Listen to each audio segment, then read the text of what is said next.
స్థాపించిన 10 ఏళ్ల తర్వాత అధికారంలో ఉండటంతో జనసేన కార్యకర్తలు పవన్ అభిమానులు సంబరాలు చేసుకుంటున్నారు.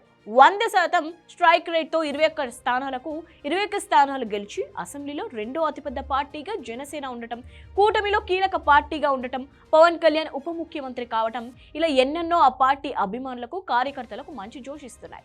పవన్ కళ్యాణ్ అసెంబ్లీలో మంత్రి హోదాలో చూస్తున్న మెగా అభిమానులు అయితే తమ చిరకాల కోరిక నెరవేరిందంటూ పొంగిపోతున్నారు. ఈ తరుణంలో జనసేన పార్టీ సభ్యత్వాలు జోరు అందుకున్నాయి. ఆ పార్టీలో జాయిన్ అయిన సభ్యుల సంఖ్య 1 మిలియన్ దాటింది. దీనిపై ఆ పార్టీ అధికారిక ప్రకటన చేసింది. 10 ఏళ్ల క్రితం ఒక్కడితో మొదలైన జనసేన ప్రస్థానం నేడు 10 లక్షల క్రియాశీలక జనసేన సైనికులతో ముందుకు సాగుతోంది అని ఆ పార్టీ పేర్కొంది. క్రియాశీల సభ్యత్వ నమోదు గడువును మరో వారం పాటు పెంచుతామని పార్టీ అధికారిక ప్రకటన చేసింది. 2014 మార్చిలో జనసేన పార్టీని పవన్ కళ్యాణ్ స్థాపించారు. 2019లో ఘోర ఓటమిని మూటగట్టుకున్న పార్టీ ఇప్పుడు అధికారంలో ఉంది.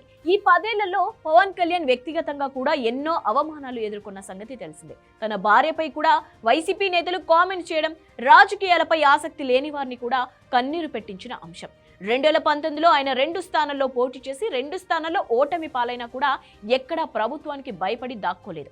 దీనితో కార్యకర్తలు కూడా మరింత ఉత్సాహంతో పనిచేశారు. పిఠాపురంలో పవన్ కళ్యాణ్ 70,000 మెజారిటీతో గెలిపించారు. ఇక పాలనపై పవన్ కళ్యాణ్ పట్టు పెంచుకుంటున్నారు.